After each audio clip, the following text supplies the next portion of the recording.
You're listening to the Telltale Channel. Don't forget to check me out on all social media: Patreon, Twitter, Teespring, and Etsy. All links can be found in the description or on my website, telltaleatheist.com. In this podcast, we're going to talk about an evangelical Trump ally, Pastor Robert Jeffress, and his ridiculous failed prophecies. Marjorie Taylor Greene's reputation being rehabilitated by the right. Let's talk about why she doesn't deserve it. Poor fools like Michelle Bachmann and Trumpist pastor Todd Coconato facilitating each other's descent into madness. We also take voicemails. If you want to leave a voicemail, the number is 1-800-701-8573. I'm seeing a lot of occult, a lot of witchcraft, even students with pentagrams on their book bags. I'm seeing that all over the state. I've heard about that when I was campaigning, but then I'm still seeing that, the furry movement with the kids dressing up and as other animals and identifying as an animal instead of as a human. It's paving the way for bestiality. Well, Whoa, okay, that took a sharp right turn. First of all, people identifying as animals, completely made up. This is something called otherkin, and it's a 4chan meme. It was made up intentionally to make fun of people on the left. It's not real. People don't do this. Or if they do it, then they're copying 4chan. This isn't something that trans people do or people on the left or any of that nonsense. And it's not opening anything up to anything. People just want to be free. That's all they want. People just want to dress in fur costumes because they liked it.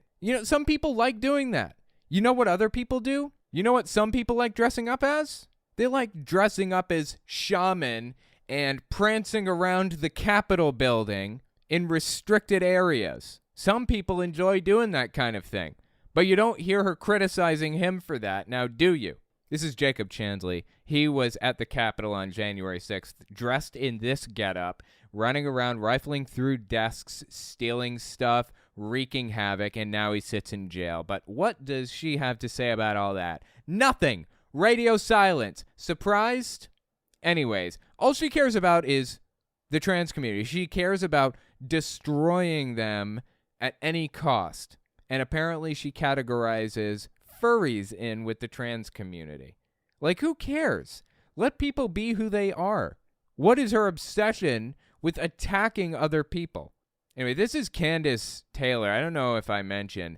This is Candace Taylor. She is, she was a gubernatorial candidate for Georgia back in 2022, I think, or maybe 2020. I don't remember which one. She lost. She got like 6% of the vote or some other thing. Embarrassing, terribly, but she decided to go on to do what most failed political candidates do, which is become a talk show host or get involved in the political scene by having conferences and Zoom calls and stuff like that with other nutter butters of varying quality. This one is Julie Green on the right. But yeah, these two people are absolutely unhinged from reality, both of them. Paving the way for bestiality. Well, I've overeaten. So talk about gluttony, because I've overeaten and it's a sin.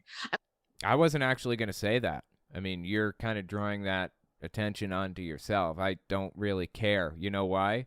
Because of personal freedom. You're perfectly free to do whatever the f*** you want, and I'm not going to step in your way. Go nuts. Okay, so if you're doing things that are a sin, if you've had premarital sex, or if you have had thoughts of homosexuality, or whatever you've had, we've all struggled with sin. We've noticed more. Look at this dude in the middle. Mike Lindell sitting here hugging a pillow the whole time. Anyways, God, these people are something else. The reason I bring this up is because I got a voicemail about it recently. Listen to what my caller had to say here. Hey, Owen, I'm watching your Candace Taylor, the Georgia one, the Georgia primary that she got primaried out with yeah, she was a gubernatorial candidate and she lost the primary against Brian Kemp. I think the election was in 2022, but her primary took place in May 2022. That's what it was. She lost in like April or May or something like that. She's talking about furries. But, she mentions that she sinned by overeating. But, see, she's made up for it because she's got on the side of her truck, okay, Jesus first, of course, and she's smart enough to put guns before babies because... No joke. This is really her campaign bus. Seriously. This is Candace Taylor's campaign bus and her slogan, Jesus, guns, babies. That is just some right there. Put guns before babies because, of course, guns are more important than babies. So she has unsinned herself, so she's okay. Because, of course, guns are more important than babies, which is proved in this country how many times kids get shot in schools, but we keep the guns going. So she's... That's a fair point. Absolutely. Going, so she's good. Jesus, guns, babies. As long as she keeps those priorities in that exact order, he'll be okay. That's pretty funny, actually. I like that.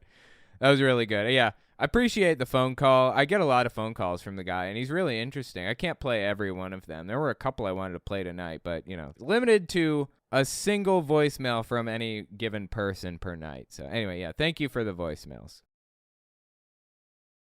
Hi, Owen. My name's Jessie. I'm in Colorado. Really enjoy your show. Thank you for doing what you do. I'm looking at buying a house here in the next couple weeks, and it's directly across from a Jehovah's Witness Kingdom Hall. I'm a gender non-conforming gay woman, and I was just wondering if you thought that was going to be, safe. I'd appreciate an answer. Thanks so much. Bye. Well, you're perfectly free to identify yourself any way you want, but I'm wondering why you identified as gender non-conforming woman. I would have thought you would have just left it at gender non-conforming. I'm wondering if there was a reason for that. I don't know, just wondering. Just leave another voicemail if you have an answer. It's just sheer curiosity. Anyways, yeah, you don't have anything to worry about. Not with Jehovah's Witnesses. I define the word radical as somebody that is completely outside acceptable political discourse in a country or in a political district or whatever. So, for example, a communist I would consider a communist to be a radical because it's outside the Overton window. Not that I think it's a bad thing necessarily.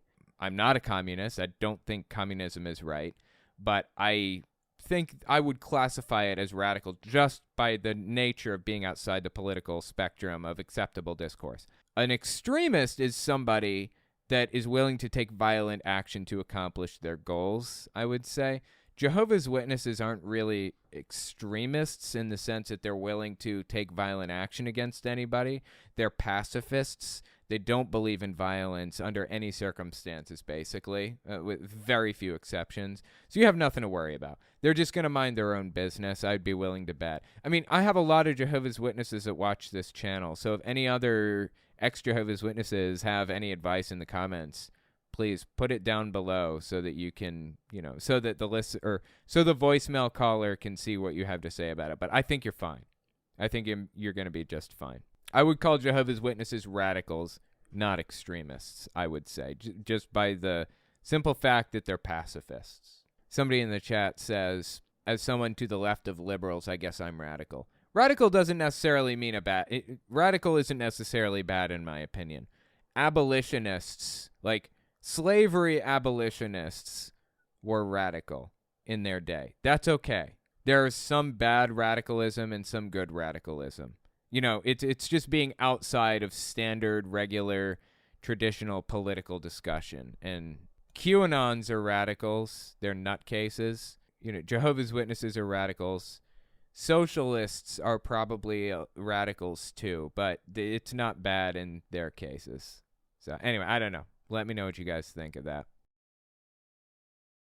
Hi, Owen. I'm Liv from Minnesota, and why do Christians think that we have free will, but then, yell at people or tell people that they're wrong for acting upon their free will, even though they say themselves that God gives people free will to sin?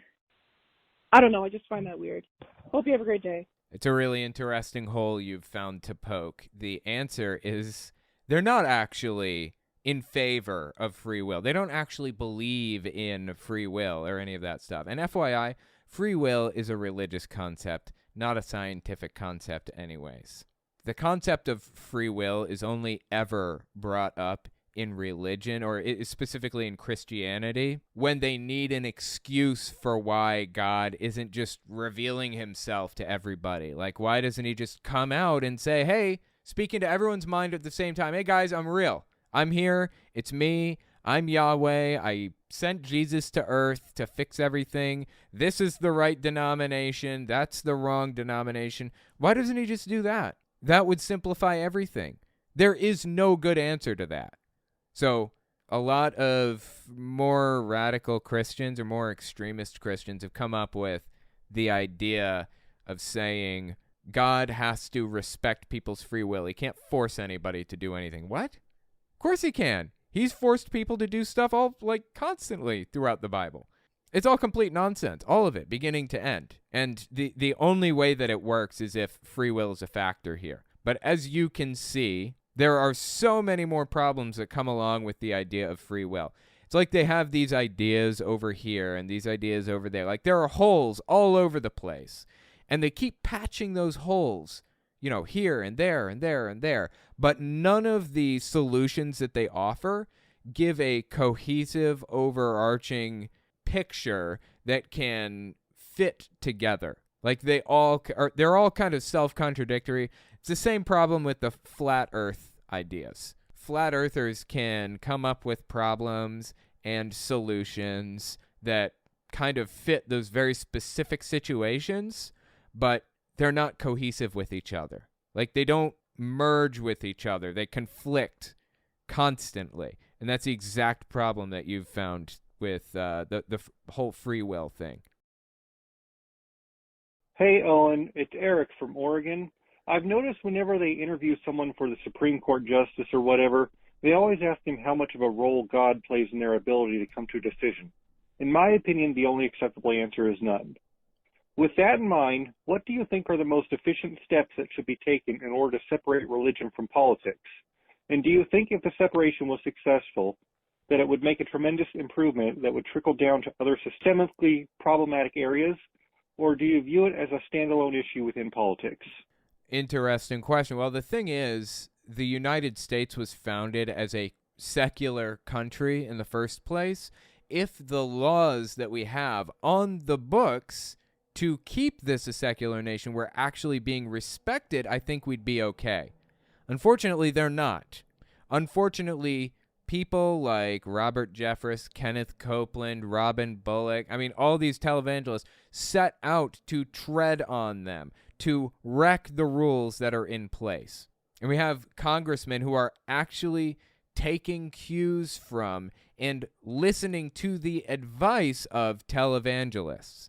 It is effectively a theocracy when religious leaders are writing the laws for us, which is what's happening in some situations, in some circumstances. It's not a theocracy. Like, we don't live in a theocracy right now. It's still a democracy, and it could conceivably come back. But when televangelists and religious leaders are writing the laws, it's a big problem. If the laws we have on the books about religion were respected, organizations have to pay taxes if they endorse if they endorse political candidates, or if they bring up political topics. That's one that we could add to the list that isn't on there currently. They lose tax-exempt status. I would love to see that done. No endorsement of any one specific religion by any government employees while they're on the clock. So teachers cannot endorse or support any specific religion over another. Keep religion off the lips of congressmen. I'm okay with them being pastors. That's fine with me. Raphael Warnock is a pastor. I believe he is a competent congressman. He's a senator. I believe he's a competent senator. Well, I guess senators are congressmen too, technically. And the reason is because he doesn't go out there talking about how his religious beliefs influence the bills that he passes. He doesn't let religious leaders or religious think tanks hand him bills that he's supposed to sign off on. He's not taking cues from religious leaders. If these laws were respected, the ones that are on the books now, or prosecuted in cases where they were trampled all over, we would be fine.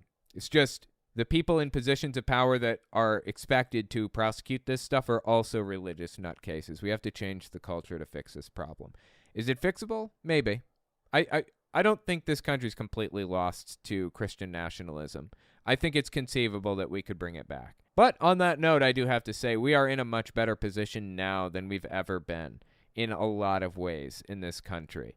in World War I and World War II, you were thrown in prison for protesting wars, in some cases in the United States. The Vietnam War was one of the first major wars that we took part in where people were not jailed en masse for protesting it in some ways. And now I feel perfectly free to say I don't want to go to war. I think war is bad. The Afghanistan war is bad. The Iraq war was bad. The Vietnam war was bad. Like, you can say this stuff freely without worrying that you're going to be censored. So that's one of the major benefits of free speech and how far we've come. We've come a long way from where we once were in this country. You could be jailed for being accused of being communist. You could be burned at the stake for being a witch. You know, we've come a long way. The right, the political right, is trying to claw us back, but I don't think it's going to happen. We just have to keep fighting this everywhere we see it. That's all. Anyway, thank you for the voicemails, guys. I appreciate that. Fun fact, never turn your back on a tiger. They're ambush predators, and seeing a back triggers their hunting instincts. Oh, that's scary. Yeah, I actually weirdly read all about what to do if you encounter a bear this morning. I read about that. In New York, I live in New York City, and I read about this. If it's brown, lay down. If it's black, fight back. That's the answer. If it's a brown bear, it's probably a grizzly or a brown bear and is very tall, most likely, and has a shoulder hump. Probably 6 feet tall. If so, it's not looking at you as prey. It's looking at you as a danger to its cubs, and you need to lay down and play dead. Get in the fetal position to protect your organs and put your hands behind your head and your elbows over your face like this to protect your eyes and your neck so it, doesn't bite at you or whatever. And put your legs up by your stomach to protect it from, and pretend you're dead. As soon as it thinks you're dead, it'll walk away, but it might stick around for 20 minutes or so to see if you get up. So lay there for 20 minutes or so after it leaves. Pick up every bit of trash that you are using. Don't leave anything, even biodegradable stuff like banana peels. Leave nothing if you're in bear country. If it's a if it's a black bear, they're usually a little smaller, about 4 feet tall. They don't have a hump on their back, and they can be golden brown or black colored. You need to fight it. Actually, take a weapon and hit it. Stick, a rock, anything. Punch it in the face if possible. Do not climb a tree. Do not run under any circumstances. They are faster than you, and they climb better than you. So that's how you fight a bear, just if you were wondering. I doubt anybody will ever need that information. There's a total of 1 death from bear attack per year, but I thought it was interesting. For those of you who don't know, I was in a de facto plane crash. It didn't actually crash, but it was an emergency landing. One of the scariest experiences of my life. I had to face death directly, head on. I got footage of it. It's like 1 minute and 38 seconds long. Heads down, stay down. Heads down, stay down. This is actually causing stress in me to hear it again.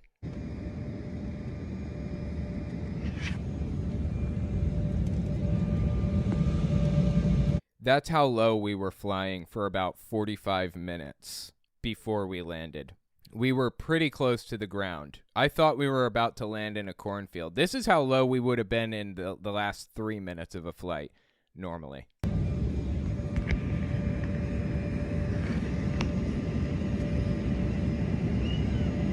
Heads down, stay down. Heads down, stay down. Heads down, stay down. Heads down, stay down. I didn't start recording until 30 minutes later because they announced about 45 minutes before we landed. They said, we're preparing for an emergency landing. You need to be in the brace position. And then they came through, checked all of our seatbelts. And then 10 minutes before the plane landed, that's when they said, we're preparing for the landing. Get your heads down. Heads down, stay down. Heads down, stay down. Heads down, stay down. Heads down, stay down. Heads down, stay down. Heads down, stay down. Heads down, stay down. Heads down, stay down until we come to a complete stop. Heads down, stay down. Heads down, stay down. Heads down, stay down. Heads down, stay down. Heads down, stay down.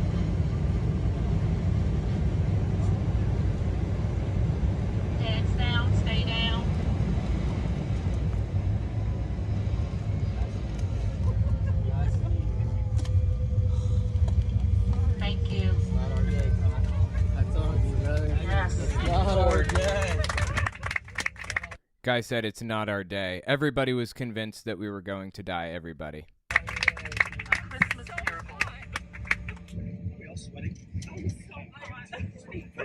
Yeah, no problem. Heck yeah, I told you it's not our day. You're going to keep living, brother.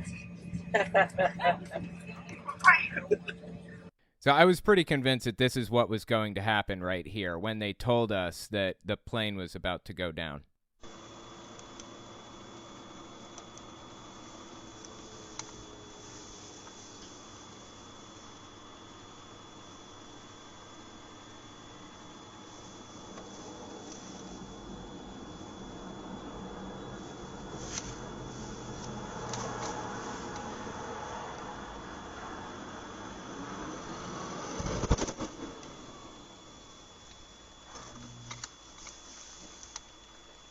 I was convinced that's what was going to happen. It was an incredibly, disturbingly scary experience. Anyway, it was really scary stuff. And yeah, that plane that we just saw fall, that was the result of, it was a cargo plane, and it was carrying, I think, 12 2-ton vehicles or something, and one of them was not strapped down properly, and it flew to the back when the plane took off and ran right into the rear flight controls, I think, and the plane just lost control completely and just went down just like that. I was very sure that that's what was going to happen to me. And yeah, it was deeply disturbing, scary stuff. Curious what airline I was on? American Airlines, I think. American Airlines? Yeah, I think it was American. I fly different airlines because I use like Expedia, so they gave me like American on the way there, Delta on the way back. I think it was American. Chandler Slesiak, I'm glad that you were safe and made it out alive. Me too. It was genuinely, seriously scary stuff. I had a terminal illness when I was in my 20s. I survived it. I had a 40% chance of survival, which is good, but when you hear 40% chance of survival, you assume 0% chance of survival. And looking death in the face like that scarred me at the time. I feel like I'd just gotten over that. And here I am again, looking death in the face all over again. It's pretty scary stuff, man.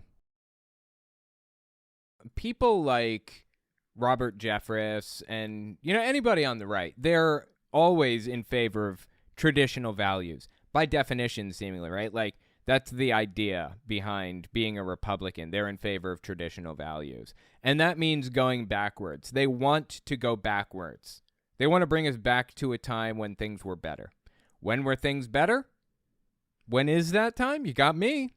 I guess before 1965, during the Civil Rights era, before the 70s when women were not allowed to have credit cards. When was it better? In the 20s, when women were not even allowed to vote yet? I think that's when women gained the right to vote, isn't it? In the 1920s? When was it better? Before slavery? Tell me. Give me a year. A specific year that you want to go back to. When were values better? It's just absurd from top to bottom. All of these people are absolutely absurd. The thing is, every generation that's born is more progressive than the last. They want more social victories than the one before them. People in the 1950s, or people who were adults in the 1950s, were happy with the way things were at that moment, pretty much. People in the 1960s wanted a change. They wanted to desegregate society. They wanted blacks and whites only water fountains to disappear, and they succeeded in that. And the people that were happy with things in the 50s lost their minds. They were not happy about that. Some time goes by, women gain the right to have a credit card and rent a house on their own and be in the workforce. People weren't happy about that when it happened either. Every successive generation is better than the last. It's more progressive, more accepting than the previous one.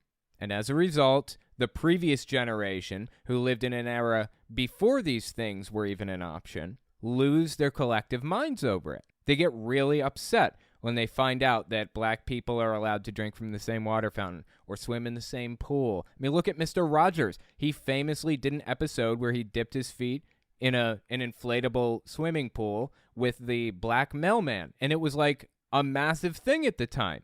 Every successive generation gets more progressive. It may feel bleak sometimes. It's really not as bleak as it feels. Every generation is better than the last. In 50 years, the things that you and I believe are going to be viewed as absolutely evil and disgusting.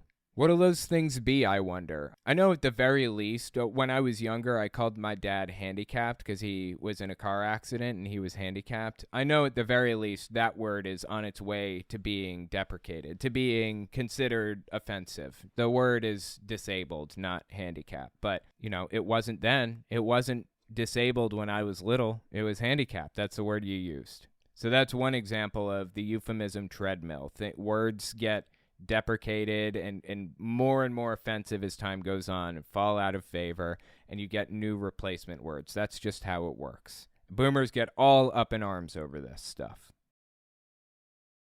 A little toasty up in this piece.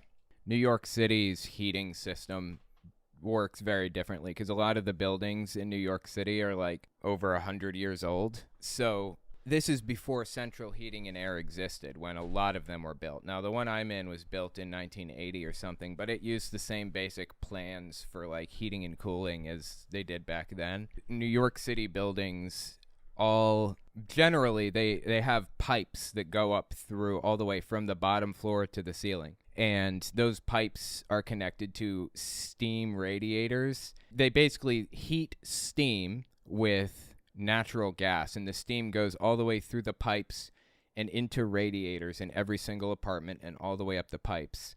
And you can either turn the radiator on or off. There is no heat setting. So they'll heat the radiators up, and in every apartment I've lived in New York City so far, they've kept the radiators so hot. It's like 90 degrees in the house when it's 20 degrees outside. You have to open the windows and stuff. Of course, it was built that way intentionally because a lot of them were built during the Spanish flu.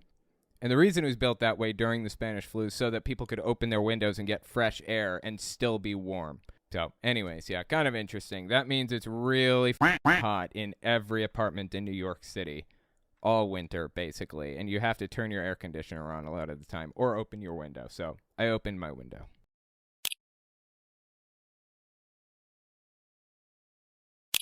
Next, we're going to talk about an evangelical Trump ally, Pastor Robert Jeffress, and his ridiculous failed prophecies. Give us 30 seconds, and we'll be right back.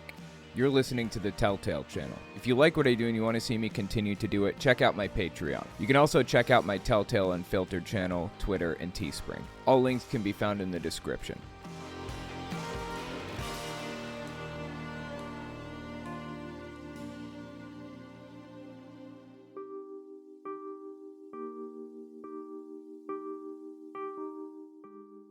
Allowed the atheists, the secularists, the humanists to hijack our Constitution and pervert it into something our forefathers never intended.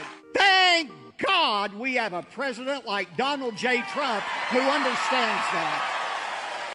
Dude, how do you get to the point where you are, how old, 60-something-year-old man and your voice cracks like that? It's just absolutely perfect. Love it to death. If you don't know who this is a guy named Robert Jeffress. He's an evangelical leader.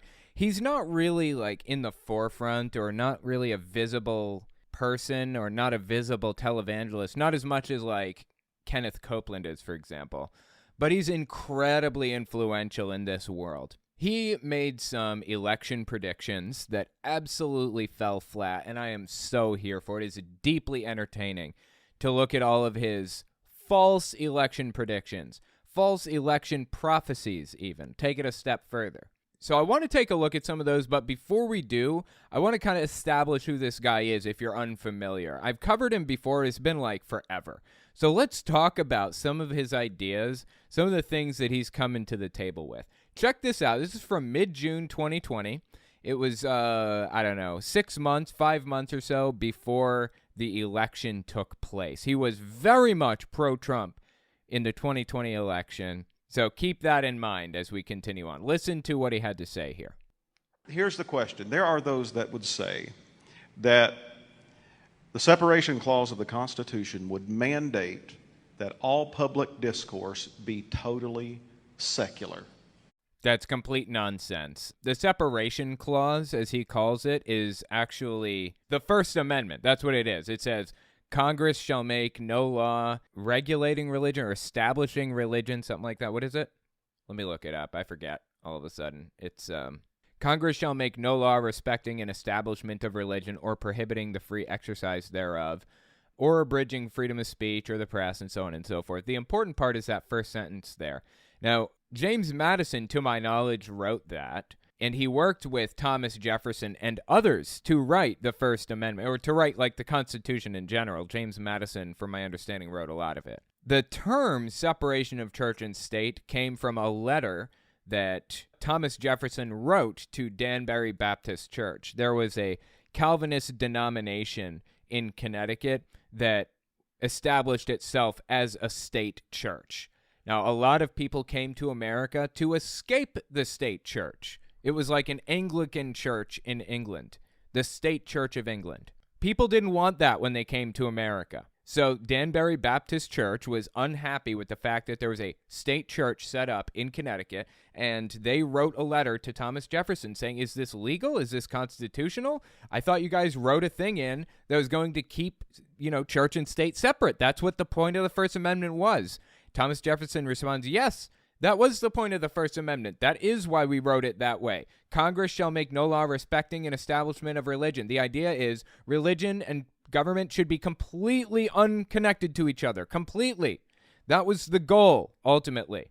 And that term, separation of church and state, that's where that came from.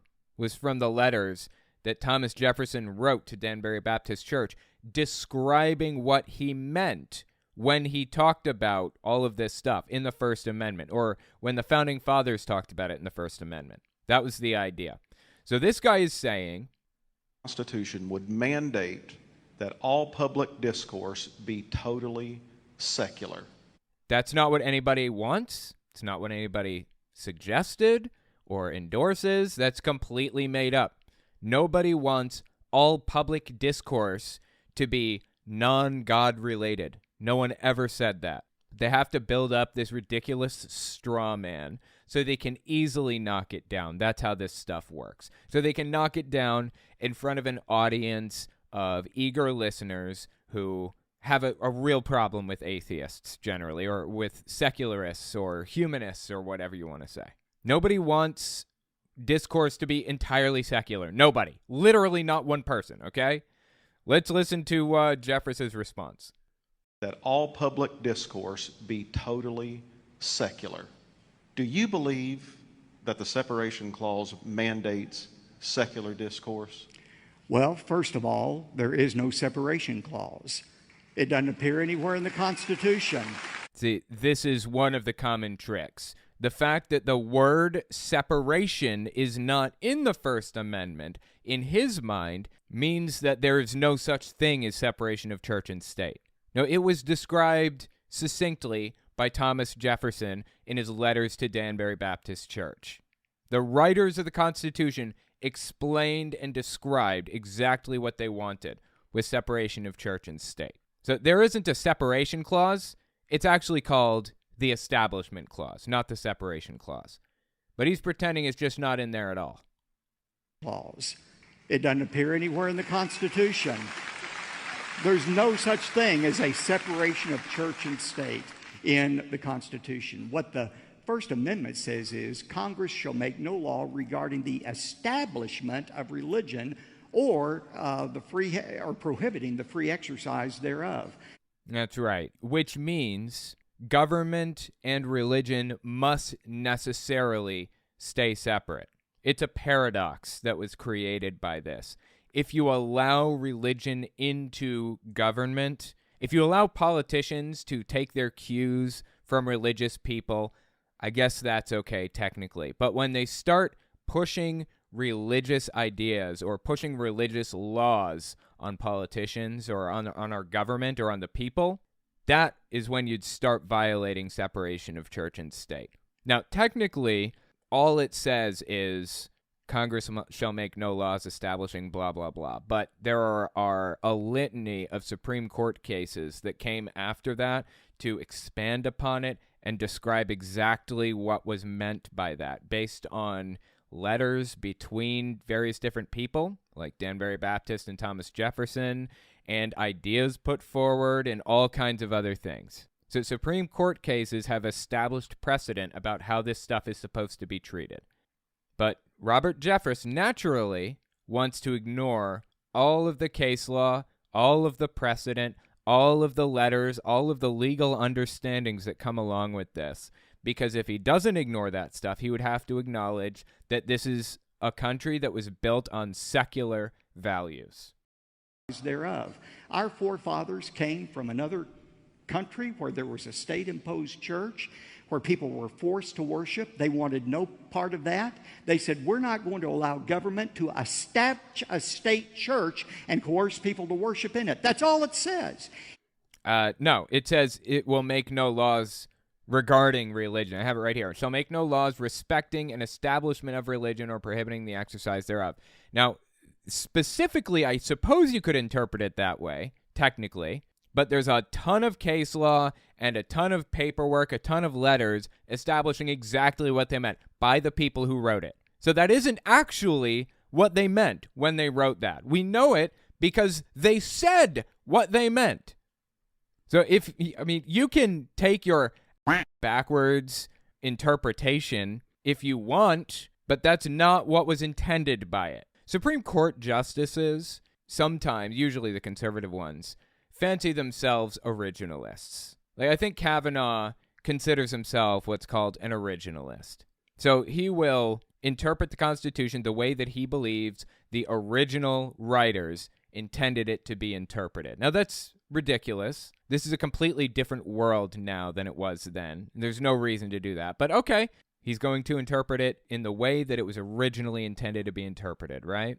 If we do that for the First Amendment, which is exactly what they did, then we would arrive at a separation of church and state as understood by secular humanists. Honestly, we don't even need to reinterpret the Constitution. We don't need to send it through the court systems, even though it's already been through, because we already have their interpretations on paper. We know what they meant when they wrote this stuff. It says it has nothing to say about Ten Commandment displays in schools, nativity scenes in the public squares, or prayers at the graduation. In 1980, what he's listing there are government officials acting as representatives of the government, pushing a religion on other people. Public squares and schools and teachers, these are all representatives of the government. And as representatives of the government, they're not allowed to favor one religion over another. That is the point here.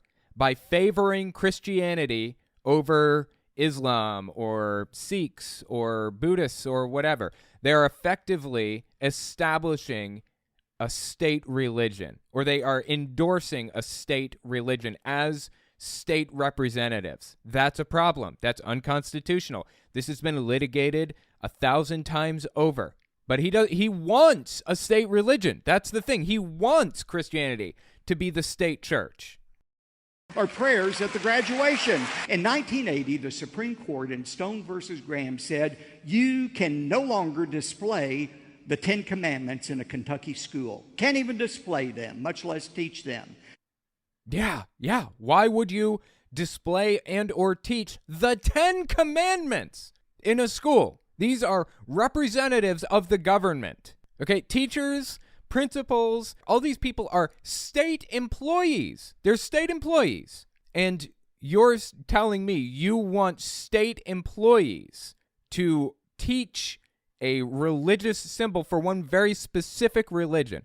How would he feel if teachers were going around teaching the Quran to students? Or the Bhagavad Gita, or any of the other holy books or texts or whatever? How would he feel then? He'd be really, really unhappy with that, right? Understandably so. You can't favor one religion over another. But in his mind, that's what he's going for. He wants a theocracy. And is this even true anyway? He said 1881, Stone versus something. Is that true? I mean, don't trust a word out of the guy's mouth without looking it up yourself. I don't trust anything he says. Display them, much less teach them. What's interesting, Clark, is 118 years before that, a similar case came before the Supreme Court of whether the Bible could be read in school. And the Supreme Court said unanimously, and I'm quoting, why may not the Bible, especially the New Testament, be taught as God's revelation? Where can the principles of morality be so clearly found than the New Testament? Now that was the... Okay, so he said 118 years earlier. He didn't give us an actual year. He didn't give us a case name or anything. He didn't give us anything to go off of. He said he was quoting, and it was unanimous. Is this true? I mean, at the very beginning of this, he said there's no such thing as a separation of church and state. And that's very clearly a blatant, bald-faced lie. Everybody who has read the Constitution understands what separation of church and state is. It is in the first sentence. Does it use a specific words? No. That's a colloquial term that we use to refer to the Establishment Clause. So he's not above lying, just blatantly, flat out lying. So don't trust a word out of his mouth. Now that was the Supreme Court 118 years earlier. And every time I'm on Fox debating some of these pinheads from the ACLU... Dude, the ACLU is such an honest organization. What is wrong with him? I asked them the question. I say, now tell me, why is it in the mid-1800s you could read and teach the New Testament, but suddenly the Supreme Court decides 118 years later that you can't even post the Ten Commandments? It was a mistake for them to teach the Bible in schools at any point. It was a mistake for teachers to mandate that children pray. That was the establishment of a church by a government representative. It was a mistake, according to the Constitution. And he knows that. He knows exactly why. You can't tell me he hasn't looked through all these cases and studied them and tried to understand why these decisions were made. He just doesn't like them because he wants to establish a state church, a theocracy. What changed? Did the Constitution change and nobody told us about it? Of course not. The Constitution hasn't changed, but what has changed is this. We have allowed the atheists, the secularists, the humanists to hijack our Constitution and pervert it into something our forefathers never intended.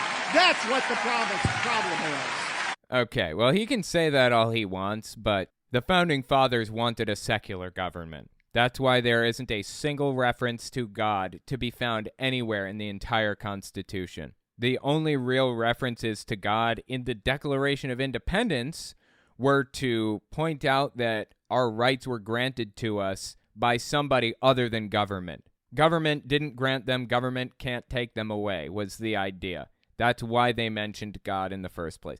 Most of the Founding Fathers were secular or deists to some degree. Now, people like Robert Jeffress will come along and make bizarre, ridiculous claims about the Founding Fathers, like 29 of the 56 signers of the Constitution had seminary degrees or were preachers. That's just not true. That's a flat-out, bald-faced lie. Again, I'm going to talk about that in another clip by Robin Bullock. It's a story about Robin Bullock that comes out this week. But it's just a lie. It's just flat-out, plain lie. There was one signer of the Constitution that had any kind of a seminary degree. One. These people are not above lying to get their way. Never have been. And again, this guy's a massive Trump ally. Well, keep listening to what he says here. I'm going to say this, and it may cost me some book sales, but I'm going to say it anyway. Oh, yeah, book. I bet. You're going to suffer badly, right? He's about to endorse Trump, by the way. Yeah, that's totally a good way to lose support by endorsing Donald Trump in front of an audience of religious fanatics. Such a martyr, this guy, huh? He does the hard things because nobody else will. Thank God we have a president like Donald J. Trump who understands that. Just obnoxious and ridiculous on so many levels. And again, I wish I could make my voice crack like that. I feel like I could be a really good singer if I could crack my voice at will like that. Anyway, that's Robert Jeffress. He's had a lot of weird things to say in the past. Check this one out. Early March 2021. I think this is an appearance he did on Jim Bakker's TV show. Listen to what he had to say on here. This one is about work, about how he feels about going to work and what heaven is like. Give it a listen. we're also going to work in heaven. Now, that may even sound more like hell to some people, working in heaven. But remember, God created us to be workers. Work was a gift from God before the fall of Adam and Eve. Work was a gift for people before the fall of Adam and Eve? What was Adam and Eve's job other than naming the animals? Isn't that just like their only job they're supposed to do? God meant for us to find fulfillment in our work. He's a worker. He created us to be workers. But in heaven, the new heaven and the new earth, all of the things that drain the joy out of our work, bodies that grow tired, strained relationships, government regulations, all those things will be removed. Okay, that's an interesting one. Government regulation. He thinks that McDonald's employees are pissed off about government regulation. That's what's really sticking in their craw in this guy's mind. This guy's never worked a day in his life, has he? Sure, he shows up and gives people his thoughts and then goes home at the end of the day, sits down, pours himself a stiff drink, relaxes with his wife. Is that really working? I mean, I guess to some degree it probably is, but he has no idea what it's like to go to a building every single day and work under people who don't respect you at all, who laugh at you, make fun of you, give you a hard time, put you in positions that you don't want to work, like working in the kitchen at Burger King, having to make burgers, making 100 burgers an hour for people. It's the exact same thing. Lay the bun down, lay the meat down, put mayonnaise on the top of the bun, lettuce, tomato, onion, cheese, pickles, put the bun on top, fold it over, slide it out. Do the exact same thing over and over and over and over and over again until the word pickle stops sounding like the English language anymore. Has he ever done that? Does he know what that experience is like? Dealing with a boss that refuses to give you a pay raise or gives you a raise that barely matches inflation, and then you go home at the end of the day and get a check that isn't even enough to pay your rent. Does he know what that's like? He has no idea what any of this stuff is like. He doesn't know what it's like to have to work at Burger King and IHOP simultaneously. This is a real story that happened to me. I went to Burger King and I worked for 6 hours, and then I went to IHOP directly across the street and I worked for another 6 hours, and halfway through my shift, we found maggots crawling out of the prep sink. I mean, this is the sink that we clean meat in and stuff, because the general manager was not bringing people in once a week or once every couple of weeks to clean things, to clean up the molds, to empty out the fridges, to do deep cleans like that. This is a real thing that really happened. And I wrote a letter to him saying that I would be willing to come in on the weekend to clean this out, to help out. And he fired me. I got so sick of seeing those buildings, I would rather cut my arm off with a rusty saw than set one foot in those buildings again. And it wasn't because of government regulation. It wasn't because my body was wearing out because it was tired. It was because it sucked. It's miserable. There's absolutely no respect. Zero respect for you when you're in that type of position. You are running back and forth, working your off for 8 hours straight. It's miserable. He has no clue what he's talking about. So, yeah, I couldn't possibly care less about government regulation. Okay, so now we're about to get into his predictions for what would happen if Biden won. So this is mid-June 2020. This is about 5 months before Donald Trump lost the 2020 election, right? And he's about to lay some predictions on us about what he believed would happen if Biden won the presidency. Check this out. I mean, once the left, if they succeed, they don't only want to dismantle our current police, they want to replace our current police with the thought police.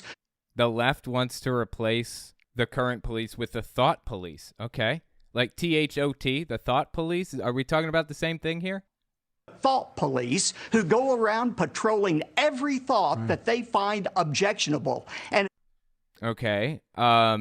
Patrolling every thought. Does he think that we have mind-reading technology here? Does he think we have those little things that you beam into people's heads that can give us a printout of everything that's going through their mind at any given moment? Now, he's fear-mongering is what he's doing. He's trying to scare the shit out of his audience to the best of his ability. He's trying to make them believe that the world is going to come to a complete stop if Biden wins the election. That is the nature of Fox News. This is Fox Business, but close enough. Actionable. And if the left ever gains control of this country again, I predict it's going to be like the French Revolution. It's going to be bring out the guillotines and execute every thought they object to and every person who holds every thought that they object to. Okay, wow, that's pretty specific. So we've been in this world, quote unquote, where the left has been in power for a couple of years, 3 years now, right? Not seeing any guillotines. What an odd thing for him to have said. You ever notice how nobody ever pulls up these old clips, though, and plays them for you?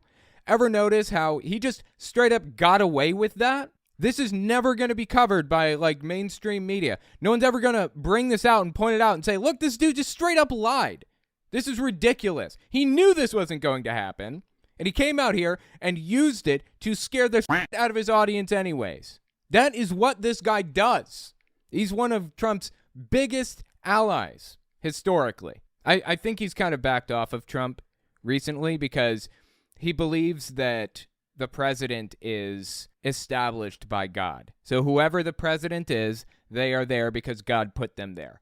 And when Trump lost the election, he very controversially said that Biden was the president, he won, and that God put him there, and we need to respect that he's the president. But on the other hand, he did come out and say that he would support Trump in 2024. I'm sorry, let me correct. He said he would support Trump if he was the nominee in 2024. He's not actually come out and endorsed him as the nominee yet, so we'll see what happens. That they object to. That is why what happens in November is so crucial. The future of our nation is at stake here. It is indeed, and that's why so much also. No, it isn't. Concurrently, we need to rid ourselves of the political corruption that is reaching through our government now, still, and. Totally agreed, but I would be willing to bet they don't agree on what the political corruption is or who the source of it is. Spygate is not over until the accountability of all who waged war on this president. Spygate? What? What's all this Spygate stuff? Wait, okay, I'm trying to remember. Wasn't there some bizarre right-wing conspiracy theory about, like, the left spying on Donald Trump or something like that in 2020 or 2019 something? I don't even remember now, but just goes to show you, they'll come up with any ridiculous conspiracy they can to scare their audience half to death. It's all about fear, uncertainty, and doubt. FUD is what it's called. Fear, uncertainty, and doubt. You need to foster those emotions in your listening audience, and if you can, you could just about guarantee that they'll come back to you for more because it's like an adrenaline rush. Anyway, this is just one example. I have a billion examples of this guy just flat out, blatantly, bald-faced, lying to the audience, scaring them, doing everything he can to freak them out and make them believe that some monstrous thing is ahead if Biden takes the presidency. Not only that, but I have an even older one of Robert Jeffress talking about something from, this one is from 2018. 2018, okay? I mean, I wasn't actually planning on playing this one, but I might as well bring it up since we're talking about fear, uncertainty, and doubt.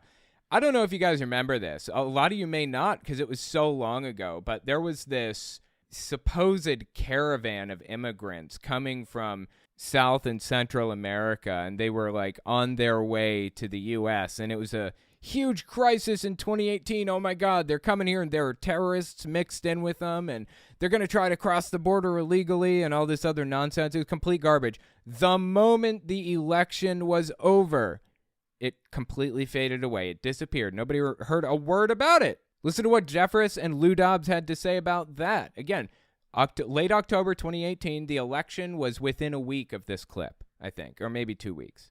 I want to ask you about Governor John Kasich saying that caravan, God intended that caravan be allowed to cross our border. Okay. John Kasich. Why would John Kasich, a Republican, say that? Again, they're just misquoting and lying about people about an event that wasn't even really happening. I'm paraphrasing him. I mean, but does God want that?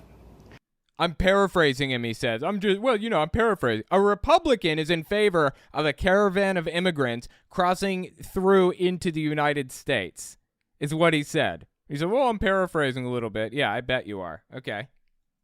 No, look, God is the one who established borders. He is not a open borders kind of guy. Look at Acts 17. God created the idea of nations, and to have nations, you have to have a border. And look, Lou, I got to be with the president today in the Oval Office, and by the way, he sends his greetings to the great Lou Dobbs. But oh my God, this guy is just terrible. Anyways, the point is, this guy just flat out lies about things. He's been lying about things for a minimum of 5 years. That's how far back some of these clips go. And people aren't talking about this, man. They let him get away with it. They just ignore it. It's like they totally forgot this happened. Can't let these people get away with it. We have to drag these clips out into the public. Show this stuff. Make people aware of this. They're flat out lying to people and getting away with it. Let me know what you think about it in the comments.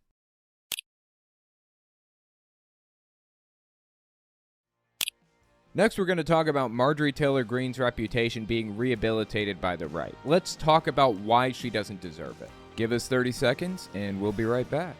You're listening to the Telltale channel. If you like what I do and you want to see me continue to do it, check out my Patreon. You can also check out my Telltale Unfiltered channel, Twitter, and Teespring. All links can be found in the description.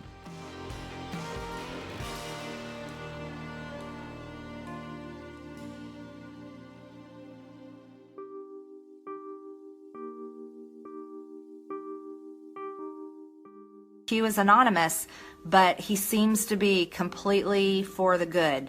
He seems to be totally on Trump's side, and he seems to be very high up and connected.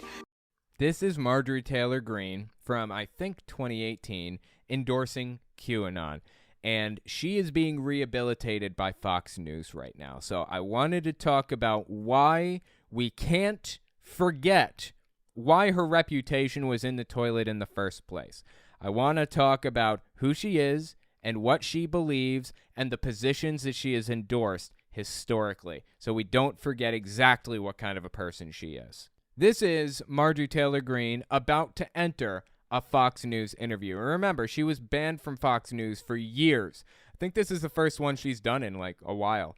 Early January 2023. Hey guys, I'm getting ready to go on Howie Kurt's show this morning. We're at Fox News here in Washington, D.C. Sunday morning. Happy Sunday, everyone. Excited to talk about what we will be doing going forward and the crazy week we had for the speaker's race. So, talk to you soon. Yeah, this is a bad sign that they're trying to rehabilitate her image. We can't let that happen. We have to remember exactly who she is. This is one example of a conversation that she had during this interview. Again, this is early January 2023 when this interview happened. After you were elected, that was raw politics. Mm-hmm. But in fairness, didn't you also say around that period that you had been a follower of QAnon conspiracy theories and you had rethought this? And She did, as a matter of fact. She did say she was a follower of QAnon. And you had rethought this and you were no longer influenced by the group? Well, like a lot of people today, I had easily gotten sucked into some things I'd seen on the internet, but that was dealt with quickly early on. I never campaigned on those things. That was not something I believed in. That's not what I ran for Congress on. So those are so far in the past. All right. You tweeted. Okay, great, fine. But here's my real issue here. QAnon is a Nazi cult rebranded. I'm dead serious when I say that. Let me tell you exactly why I say that, too. Between 1902 and 1905, there's a document that surfaced. It appeared out of the ether and was published in newspapers around Tsarist Russia. The title of the documents, there were, I think, 27 of them or 25, I don't know. The title was Protocols of the Elders of Zion. That's what the documents were called. And they were just short little things like, I don't know, this long in a newspaper article. And like I said, there's somewhere in the 20s. I don't remember exactly how many now. The people who brought these documents to the attention of the newspapers, claimed to have found them on dead Jewish soldiers, and they said that they were the Jews' plan for world domination.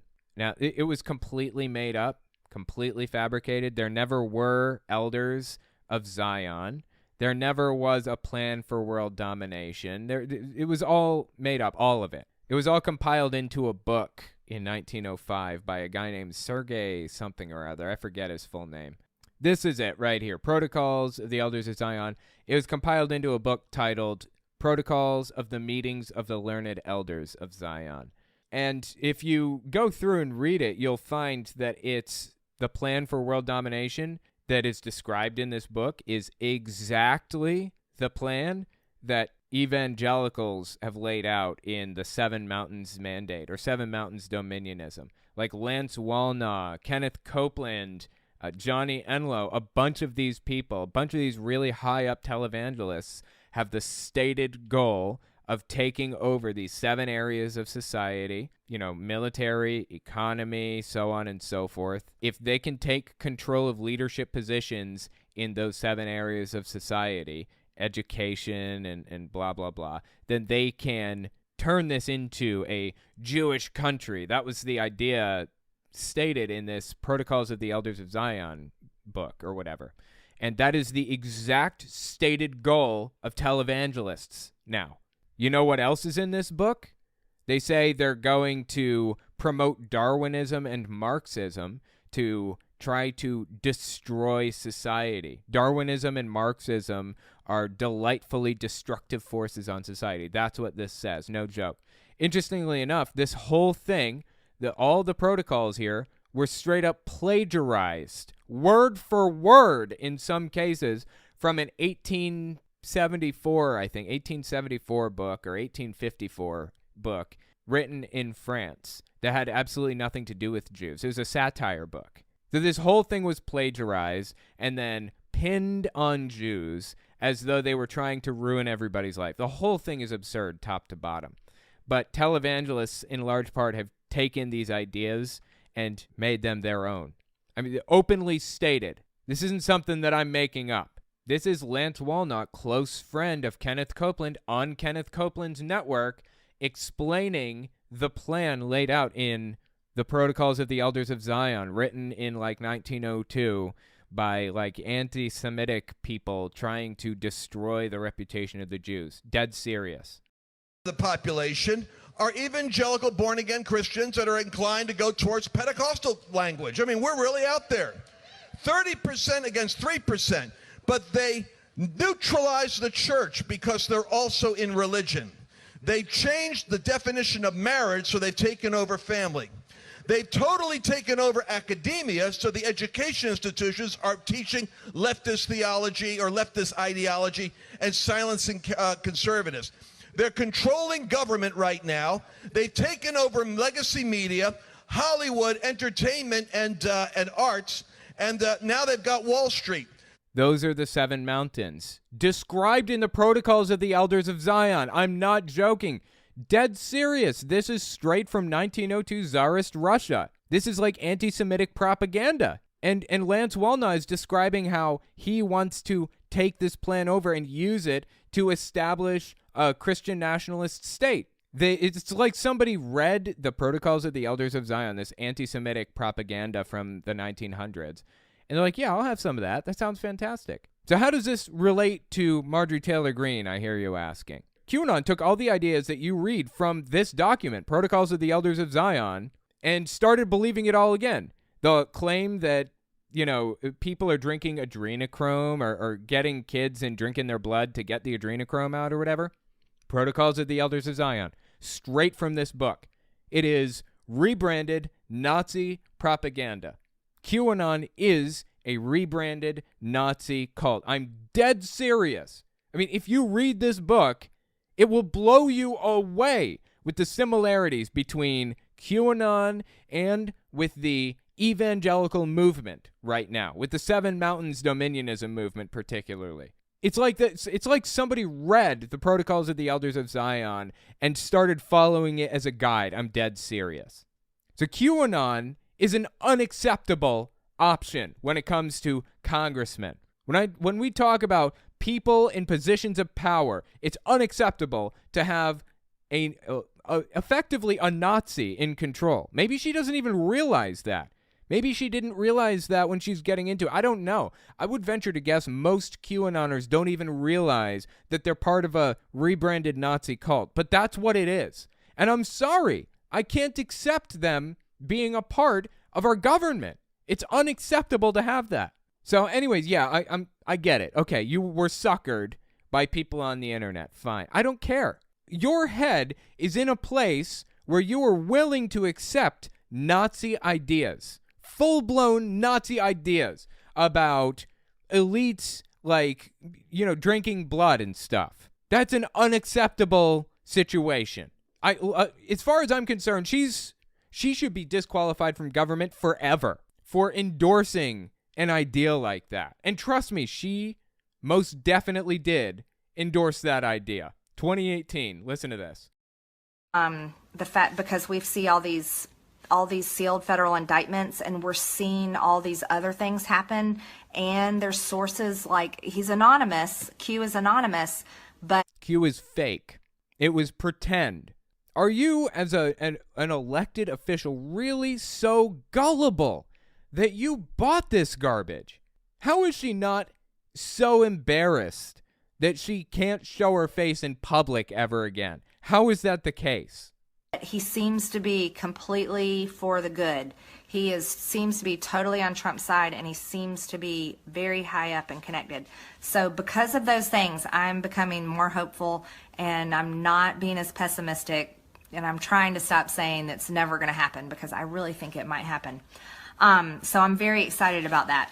Now, there's a once-in-a-lifetime opportunity to take this global cable of Satan worshiping cabal. The word is cabal. And again, that's a prime example of anti-Semitism. She may not have even realized this at the time, but the origin of the word cabal is Kabbalah. That's like the root word. Kabbalah is an ancient Jewish tradition of mysticism or whatever. This cabal talk about like a group of elites at the top that are pulling strings like puppet masters, even the word they use to describe this group of elites, cabal, is anti-Semitic. Does she not realize that? I don't know. But everything that she says, routes right back to the Protocols of the Elders of Zion. This document written in 1902 to slander Jewish people. It all routes back to Nazi propaganda, whether she knows that or not. It's irrelevant to me. She disqualified her right to be in a position of authority in the U.S. government, in my opinion. And worshiping files out. And I think we have the president to do it. And so I'm very excited about that. It's all straight from the Protocols of the Elders of Zion. Like everything that she just mentioned, all of it. And here we sit with Fox News, once again, rehabilitating her image. She had a couple of other interesting answers on this Fox News interview she did, though. Listen to the question they ask her next. Did object on January 6th, and he's been a top target of the Democrats and the January 6th committee. So do you believe that Joe Biden is a legitimately elected president? Of course Joe Biden's the president. That's always a silly question. It would be a silly question if it wasn't something that you explicitly denounced and denied like 8 months earlier or something like that. Mid-August 2021. Joe Biden, you're not a president. You're a piece of Wow. Ouch. That one kind of came back to bite you, didn't it? God, you know, I got a buddy back in West Virginia. We've been friends for 15 years or something like that. Since, like, I think I actually met him, like, when I was, getting into drugs. I finally got clean. He and I are both clean now, and every time he came over, he'd come over and we would sit and play Super Smash Bros together, or Smash Ultimate or whatever, and inevitably the conversation would always come back to his absolutely insufferable, terrible ex, Amy. She was the worst in every way. She didn't take care of her kids at all. They were taken care of by the dad, who is related to me. And despite that fact, Amy sued the dad for child support, despite the fact that the kids lived with him, had a primary address, and went to school in his district at his house. She still sued him for child support, and she won. She got child support from his. She is the definition of bloodsucker. She will suck you dry of every penny you have, of everything you own. God, she's terrible. We'd sit there and just talk about her constantly for like hours, he and I would. She was actually addicted to stuff to such a degree that she was actually in a documentary, like a drug use documentary years ago. I don't know which one it was, and I wouldn't mention it anyways because I don't want to identify her directly because it could tie back to me. But, every family's got an Amy. Every family has an Amy, right? And I feel like Marjorie Taylor Greene is the Amy of this family. It feels like, God, she even looks a little bit like Amy. Ugh, Jesus Christ on a cracker. Anyway, okay, enough about Amy. This is probably something Amy would say, too. Joe Biden, you're not a president. You're a piece of shit. It's just bad, dude. Point is, she's hypocritical to the core. Always has been. Makes fun of the idea that she would deny that Joe Biden is the president, when in fact she blatantly stated openly that he's not the president, that he's just a piece of shit. Like, come on.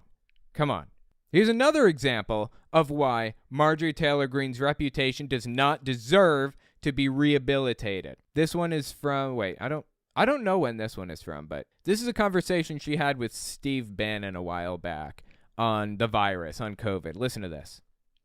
These are bioweapons. There's no other reason to create a virus that makes people sick, spreads so quick, and kills people. Okay, that's not what happened, first of all. Yeah, bioweapons are illegal, and bioweapon research has been internationally illegal for like a really, really long time. Nobody created a bioweapon intentionally to try to hurt people. It's just nonsense. No other intent, but it's a bioweapon. And then our American. You don't buy. Hold on. Hang on. You don't buy the argument that say, hey, the gain of function is all because. Dude, you know what bothers the hell out of me? I can't stand it when a host just repeats the exact same word over and over and over again to try to get the word out. Like, you don't buy that, you don't buy that, you don't buy it. Just keeps on going like a broken record. Drives me nuts. I get that's like the way that you need to fit a question in, but it's really, really obnoxious and annoying. Hang on. You don't buy the argument that say, hey, the gain of function is all because we got to take these viruses and we got to power them up to look for vaccines and to look for other solutions in case somehow they come up with this. You don't buy the logic of that. Is that what you're saying? That's actually accurate. That's how we do research on viruses. I mean, they've been doing this with the flu virus forever. They've been you have to do a bunch of different things to these viruses to see which direction they will go, to see which direction they'll evolve, basically, so that you can create a vaccine for the following year's flu virus, for example. And that would be a really good justification for gain of function research on a coronavirus, for example. No, I don't buy it because I don't believe in evolution. Oh, okay. Just going to deny science then. But I guess I didn't see that one coming. I don't believe in that type of so-called science. I don't believe in evolution. I believe in God. And there's these viruses were not making people sick until they created them. Okay, that's completely inaccurate. She's building her whole life philosophy off of the idea that the lab in Wuhan created the virus and then either leaked it by accident or intentionally released it into the wild. That's complete nonsense. There's no evidence of that. This is the lab leak theory. And it was explored by credible people who wanted to know if this is actually what happened or not. And to my knowledge, at this moment, it was determined that no, that's not what happened. According to credible sources, Reuters, AP News, the White House, other governments, not just the U.S. government, but the Canadian government, European governments of various sorts, they have determined that this is not leaked from a lab. Now, if it turns out we get more evidence in the future to point to that fact maybe being true, that doesn't make her any more correct. Just because she took a shot in the dark doesn't mean she was right to take that shot in the dark. It doesn't mean that she was right all along. It's like conspiracy theorists claiming whatever nonsense they claim. JFK was actually killed by like a second shooter or something. And then it turns out we get some evidence that there was a second guy there. Like, we don't have that evidence. But hypothetically speaking, let's say that we did get that evidence. You were not justified in assuming that before the evidence came forward. Just because you're right by chance doesn't mean you should take more shots in the dark. Like, if Marjorie Taylor Greene just so happened to be correct that this leaked from a lab, she's not, but if she was, it doesn't justify her original assumption. She didn't have the evidence to say that at the time. Like right now, she doesn't have the evidence to say that. No reason to think it leaked from a lab. Also, no reason to think that God created the virus, or what's she even saying here exactly? Is we're not making people sick until they created them and made them into weaponize these viruses to be able to attach to our cells and make us sick. This has caused so many people to die all over the world. This is a so she's saying that the people at the lab created it, that God didn't create it, but the people at the lab created it. Well, how do you think that somebody would go about doing that in the first place? Through forced evolution. There's no logic to be found here. None. People to die all over the world. This is a bioweapon. No, it isn't. You can call it, people can call it whatever they can for research and to create, vaccinations, but there's no need for a vaccine if the virus doesn't make the human population sick to begin with. Yeah, but that's the thing. It might make the human population sick. The only hang up is the fact that she doesn't want to accept that so all diseases that exist are the only diseases that will ever exist, is what she's saying, basically. There's no such thing as evolution. Things do not change like that. So either nothing will ever evolve into a new illness, or it will only exist because it was created by somebody intentionally to hurt others. Just complete nonsense, dude. Where did the Spanish flu come from? Where did HIV come from? Where did the Black Plague come from? They didn't have technology to create bioweapons back during Black Plague times, did they? They didn't even understand germs at the time, did they? If they understood how, germs work and spread, they could have prevented a lot of the deaths from the Black Plague, right? She's not even using the most basic logical deduction here. I just want to make sure I understand this. You're opposed to the gain of function which power up these viruses that are found in nature. I just want to make sure I understand that. Correct? Yes, that is exactly right. I'm not opposed to research, of course. No, he's trying to couch this as a more reasonable position when it's absolutely absurd. She should be nowhere near a position of power. Nowhere near it. And, honestly, I haven't even covered the craziest stuff from her. But check this one out. This is mid-May 2022. This is Marjorie Taylor Greene defending insurrectionists and seditionists against the U.S. government with her fellow Congressman Louis Gohmert. I think he's a congressman. I guess he's not a senator. He must be a congressman. To match them. We have been denied the ability to go back and have a tour. We've been denied even a phone call and an answer back. So that's why we're here today at her office to say you need to give us a visit. You owe this to all of the people that we represent across the country. And then this city needs cleaned up. There's homeless people all over the city. Crime is out of control, and it has a jail that is clearly a dangerous place for people to be because they're dying last week.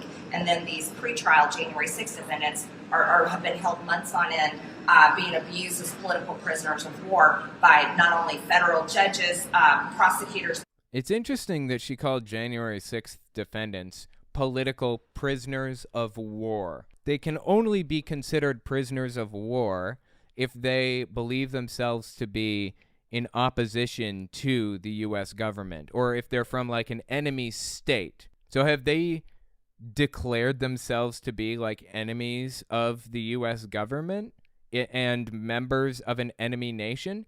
if that's true, okay, great. Yeah, fine. Define them as prisoners of war, enemies of the state, and charge them with treason against the U.S. government. Not just sedition, but treason.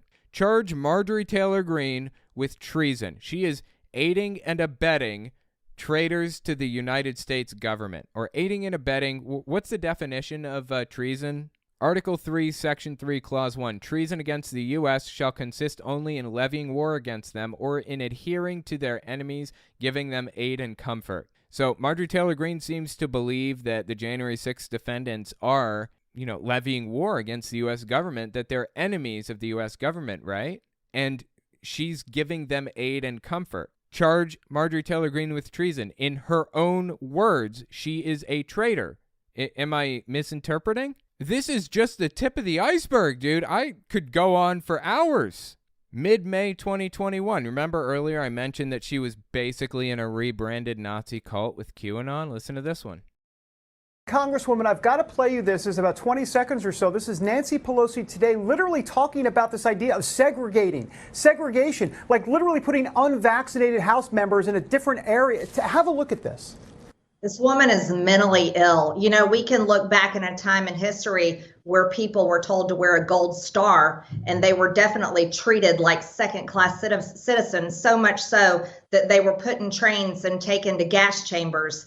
And she believes herself to be like one of those people. She thinks that her plight of sitting in a separate section because she's spreading disease to everybody else is something like being put in a train, stripped naked, separated from your family, and brought to gas chambers? Really? What did I say earlier about a rebranded Nazi cult? That is exactly what QAnon is, and she seems to be embracing that at this point. In complete fairness, she did come out later, I think a couple of weeks later, and apologize for her comparison between anti-vaxxers and members of the Jewish community and how they were treated during the Holocaust. So there's that, I suppose. I wanted to say that I know that words that I've stated were hurtful, and for that I am very sorry. There is no comparison to the Holocaust, and there never should be, and that's what I'm sorry for. So there's that, I suppose. Did the Jewish community accept her apology? Probably not, because she's done enough damage in so many other ways through anti-Semitism, through basically being a member of a rebranded Nazi cult in the first place, through QAnon.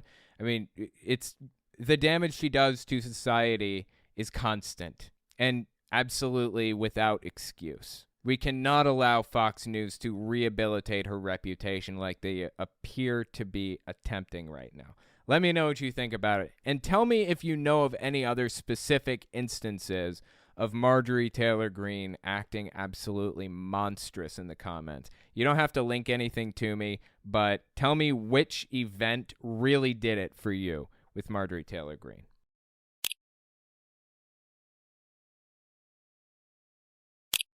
Next, we're going to talk about poor fools like Michelle Bachmann and Trumpist pastor Todd Coconato facilitating each other's descent into madness. Give us 30 seconds, and we'll be right back. You're listening to the Telltale Channel. If you like what I do and you want to see me continue to do it, check out my Patreon. You can also check out my Telltale Unfiltered channel, Twitter, and Teespring. All links can be found in the description.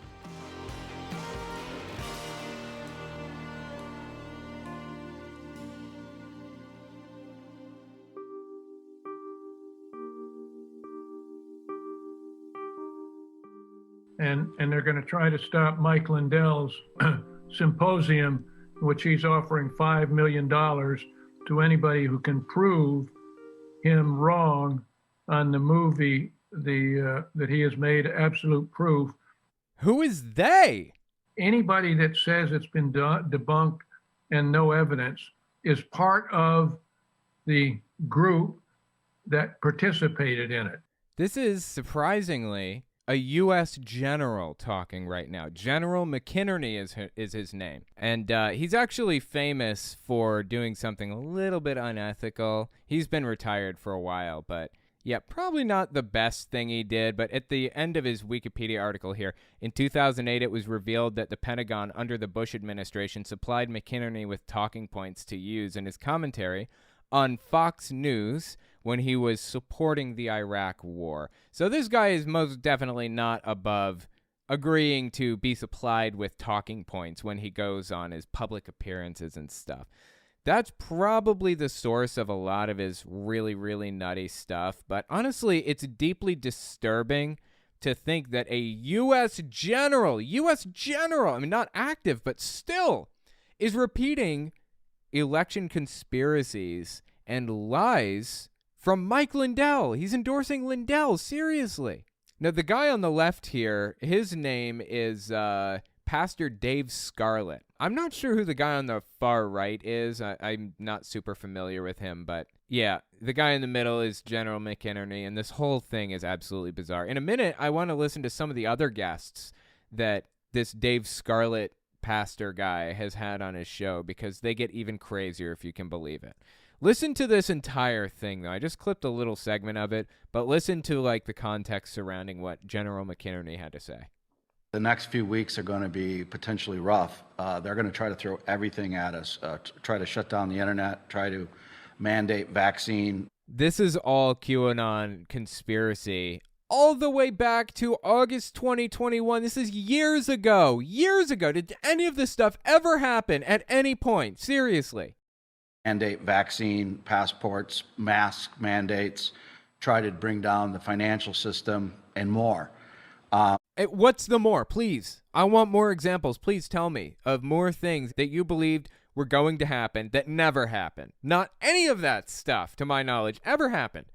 Now, I guess you could argue that maybe a vaccine mandate happened, but not really, actually, because there was always a way out of that mandate. It's not a mandate if you don't have to get it. Yeah, you might have to take a weekly COVID test, but you don't have to be fired from your job in most cases as long as you take that weekly COVID test. Really, people were not being mandated to take the vaccine. It wasn't even an option between losing your job and getting vaccinated. You had another way out. Just take a test. They couldn't even handle that. Like, these people live in a fantasy land 24/7. And we have a retired U.S. general on this show with these QAnoners. Dead serious. And you guys have heard that as well, correct? Yes. And they're going to try to stop Mike Lindell's. Who is they? Please. I want to know who they is exactly. Is it like the Jews? Is it the cabal that pulls strings like puppet masters at the top? Who is it? Tell me who it is specifically. Mike Lindell's symposium, which he's offering $5 million to anybody who can prove him wrong. That's not how a burden of proof works. He has to prove him right. I don't have to prove him wrong. You can't prove a negative, okay? If I claim that there are no black swans in the earth, there's no way to know that for sure. Maybe I couldn't cover every square inch of the planet. Maybe I didn't go to Marianas Trench or something. Maybe I couldn't swim all the way down in a submarine. Maybe they're aquatic ducks or swans or whatever. Who knows? Or hell, maybe I moved to Australia to search for them, and when I did that, they migrated to the U.S. You can't prove a negative. Mike Lindell has the responsibility to prove it to us. This is basic logic 101, and we have a retired U.S. general talking to a pastor making these arguments. It's insane. On the movie, that he has made absolute proof that shows how the Chinese Communist Party and the Russians use cyber warfare. Well, this is before the pro-Russia culture war started in earnest. Against the election system on the 3rd of November. Now, everybody poo-poos that and say, well, that's been debunked and there's no evidence. Anybody that says it's been debunked and no evidence is part of the group that participated in it. Well, great. Give me the evidence then, if that's the case. I'll take anything. I just need the evidence. That's all. Isn't it weird that Lindell can never turn that evidence up? And actually, a lot of the evidence that he produced is fake. Straight up fake. I went through the evidence on a video a while back on his website and pointed out like all of the lies and inconsistencies and screenshots that were faked that he had. It was insane, dude. So anyway, that is General McInerney on Pastor Dave Scarlett's show. So I wanted to look at a couple of other guests that Dave Scarlett had, because he gets some absolutely unhinged people on sometimes. On the far right is Pastor Todd Coconato. We're going to listen to some more stuff from him. But for the moment, I want to listen to, what is this? The Honorable Michelle Bachmann? Is that what her name says here? HON. Michelle Bachmann? Okay, let's listen to the Honorable Michelle Bachmann, whatever that means. Late December 2022. I was with my two of my grandchildren this weekend, a 6-year-old and a 3-year-old, and I felt compelled to talk to them about when we die, it's judgment. It's appointed unto man to live once, and then the judgment. So what happens is at that moment, the decision is made. You're either going to heaven or you're going to hell. Right. We talked about what heaven is, and we talked about what hell is. Is this not childhood grooming? I mean, it's not grooming in the sense of taking advantage of somebody to exploit them in very certain specific ways. It's not like that. But grooming can also be used in the context of preparing them to believe something for political reasons or believe some religious thing or whatever other thing. Is that not what's happening right here? Is that not like the definition of what this is? Grooming kids? Am I wrong here? Please tell me if I'm wrong in the comments. Hell is just as real as heaven. And in hell, there's eternal fires and damnation, and it's a real place. We do not want to go there. That's where the wicked will go. And then I explained how they don't go, that they receive Christ. They confess their sins. They receive the Lord. He cleanses them, and because of his righteousness, they go to heaven. And so my little granddaughter immediately started saying, I don't want to go to hell. Get them early, and you'll have them for life. Christian extremists like the Honorable Michelle Bachmann know this very well. This is like a fundamental piece of their belief system. You have to get them as young as humanly possible, and they'll never leave. They'll be donators to your church for the rest of their life. I want to go to heaven.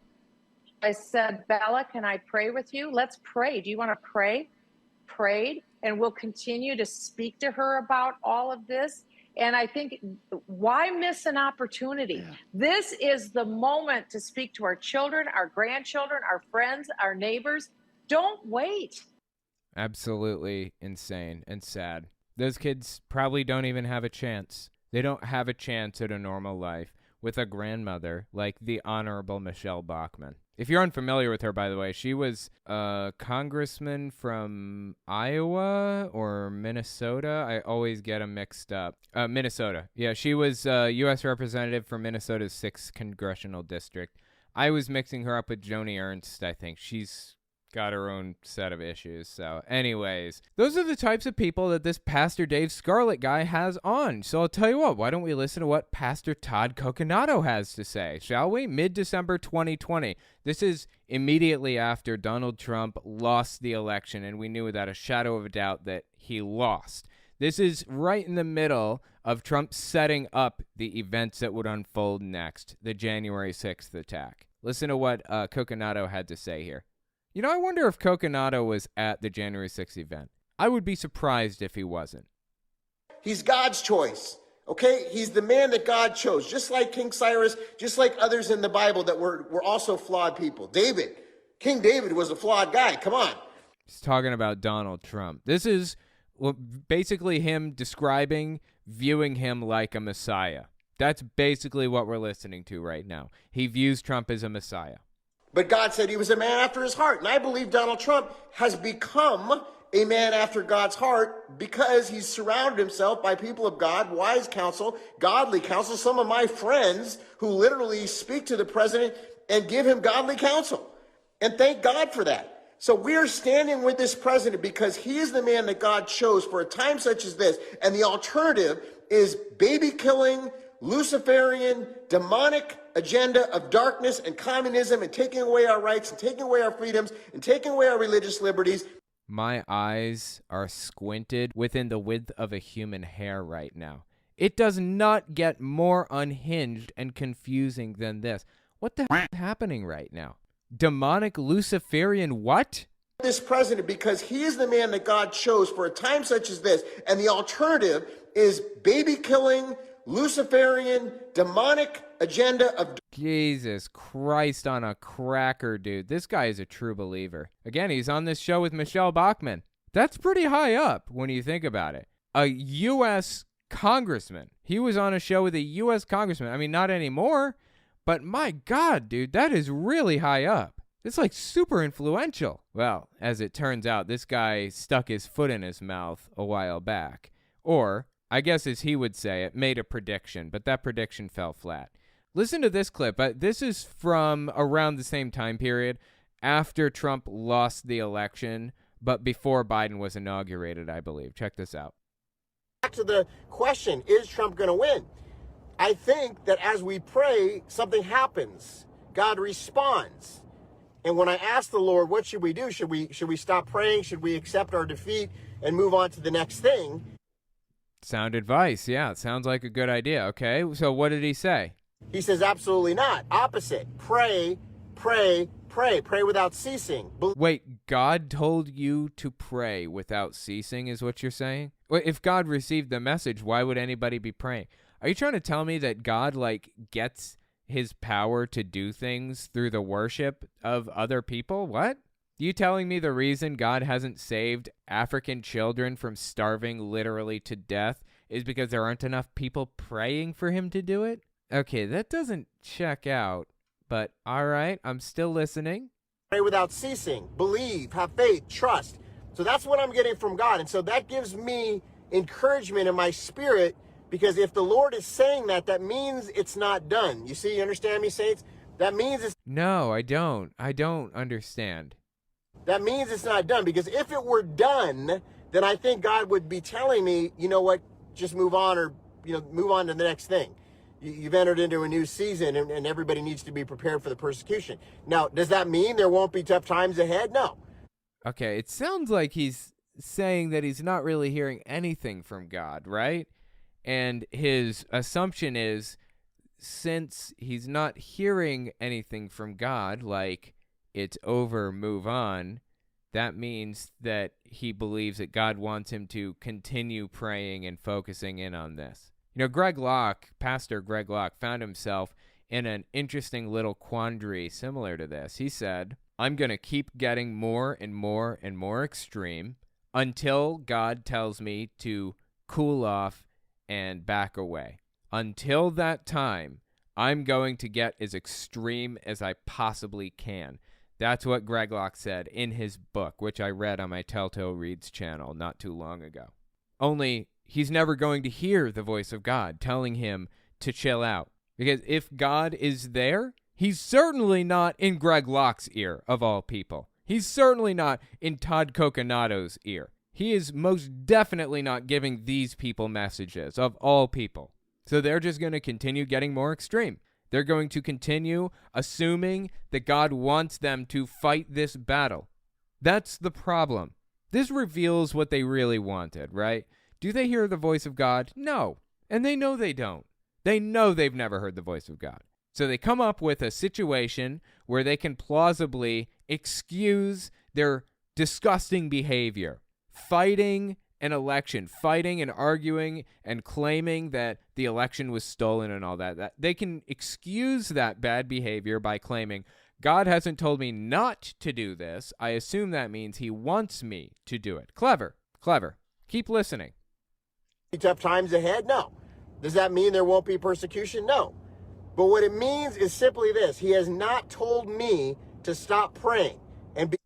There it is. He has not told me to stop praying. Not, he told me to continue praying, as it was a minute ago. He said, he has not told me to stop praying.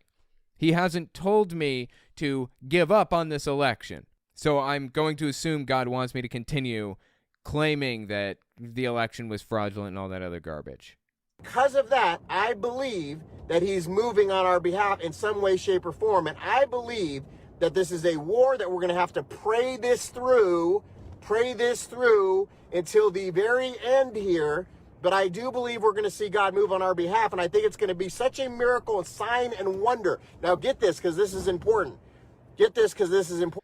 Okay, he's about to tell us something important. So he says we're going to experience signs, miracles, and wonders, right? This is 2020 when this came out. Years ago. This is years old. So what he's about to do is he's going to lay a prophecy down on us. Keep listening. Get this, because this is important. I believe it's going to be such a miracle, sign, and wonder as this takes place that the people, that even the godless, even the atheists, are going to look and say, wow, look at the God that they serve. Look at the God that they serve. Because people are going to say it was impossible. They're going to say there was no way. They're going to say, absolutely not. It'll never happen. And then what God does when he moves, they're going to see and look and say, wow. And I believe it's going to bring people to salvation. Okay, wow. So even the godless are going to look at his God and say, wow, look at what his God did. That was incredible. I now have to acknowledge his God is incredible, but not that a God exists at all. I'm still an atheist. I'm just going to assume his God is incredible anyways. Absolutely absurd, dude, from top to bottom. Everything about this guy is absurd. How did he get to a point in his career where he's so high up that he shares a stage with a congressman, a U.S. congressman? This is nuts, dude. So about 6 months after that, clip came out, Todd Coconato goes out there and starts making even more claims about the election. At this point, you'd think that God would say, okay, you can stop praying. It's over. It's over. Just give it up. Look, I tried. I'm not powerful enough to flip the election in favor of the guy that that I wanted because you prophesied that he would be the president.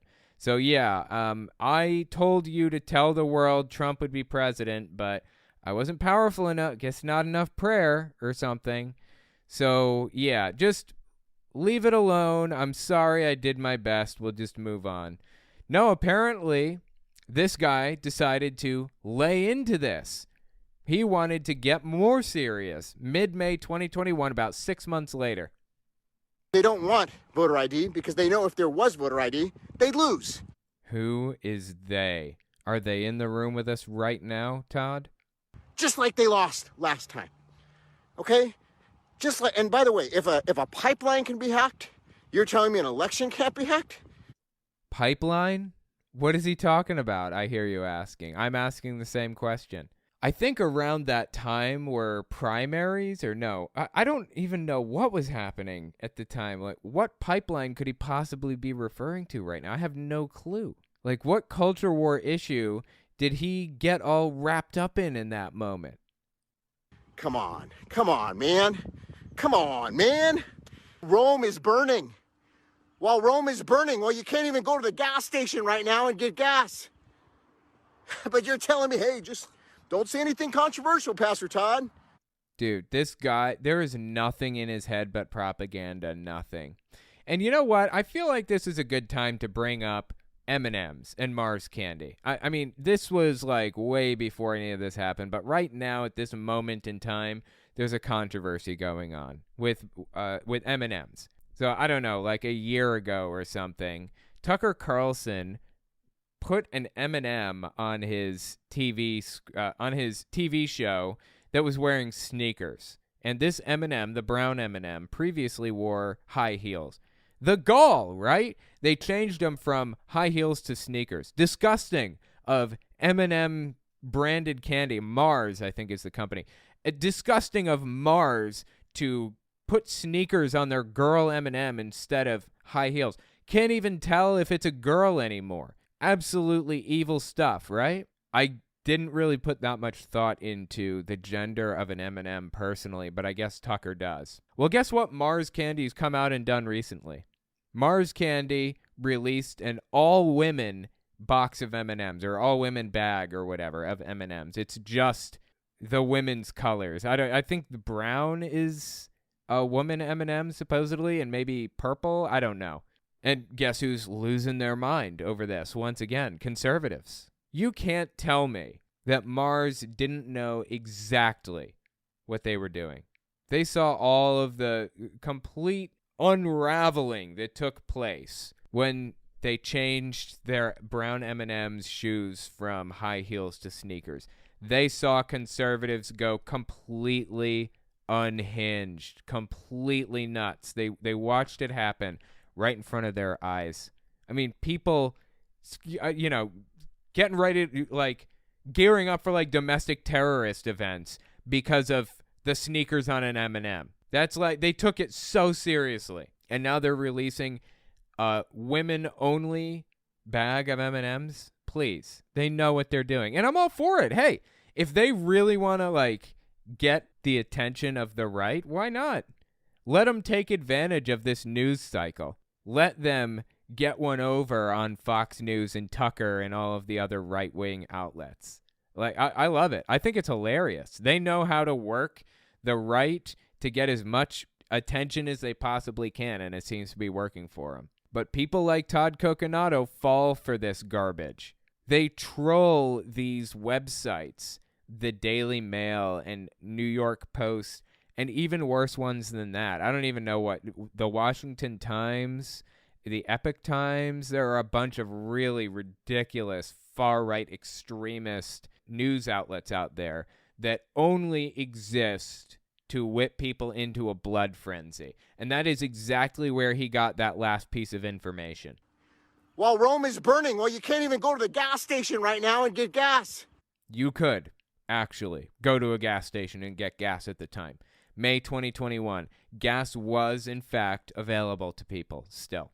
This is just one more culture war issue that this guy got whipped into a blood frenzy over by these far-right supposed news networks like Tucker Carlson, Fox News, and all the ones I mentioned a minute ago. Washington Times, Epoch Times, Daily Caller, I think, is one. The Daily Wire, certainly, they do this kind of thing all the time. It's sad. It's sad. They got this guy wrapped around their pinky. They can convince him of absolutely anything. But you're telling me, hey, just don't say anything controversial, Pastor Todd. Don't say anything controversial. Be careful. Really? Well, that's how... No, nobody said that. Well, that's how we got to this mess that we're in right now, where they're calling guys girls and girls guys.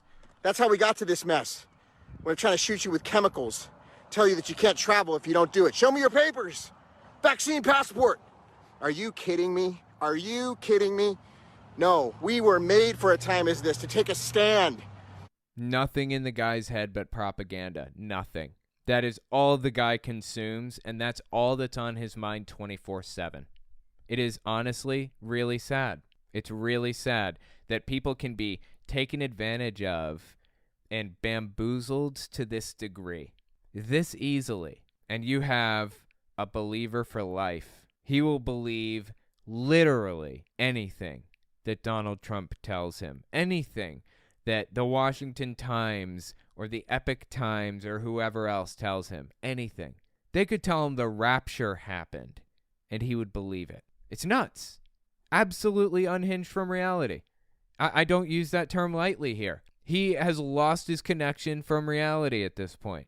You know, there's an article that came out recently about gas stoves where apparently when you turn on gas stoves, they leak methane and the methane byproducts into your house. And it's an early indicator of childhood asthma that people have gas stoves. They're actually really bad for your health. It's like living with a smoker. And what did we find when this news broke? We found tweets like this from a conservative bastion, I guess you could call it. Cat Turd is their name. They have a podcast or something.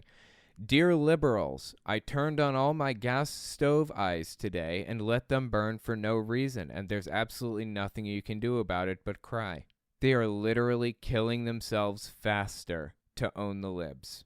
They will prematurely end their own lives for some perceived victory over me. Like I give a shit if he turns his gas stove on. Like I care. Go nuts. I'm not crying. They live in a fantasy land where they're being persecuted 24/7. This is what Fox News has produced. This is what these news outlets have produced for people. It's nuts. I don't know. Let me know what you think about this in the comments. Tell me your favorite examples of absolute disconnection from reality from these people.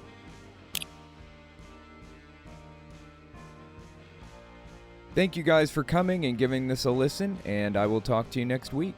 If you like what I do and you want to see me continue to do it, you can support me in a few ways. First, there's Patreon. That's probably the best way. But if you want to get something back for your support, you can check out my Teespring. I sell all kinds of shirts and coffee cups and stuff on there. You can also check out my other channels. I have a Telltale Unfiltered YouTube channel where I go through long-form videos like Kent Hovind's seminar series, Jehovah's Witnesses TV show, and Televangelist prophesying about politics. And finally, you can check out my social media. If you have a question for me, the best way to ask it is to tweet it at me. I'm on there all the time, so check it out. All links are in the description as always. Anyways, that's all I've got for you. Thanks for listening.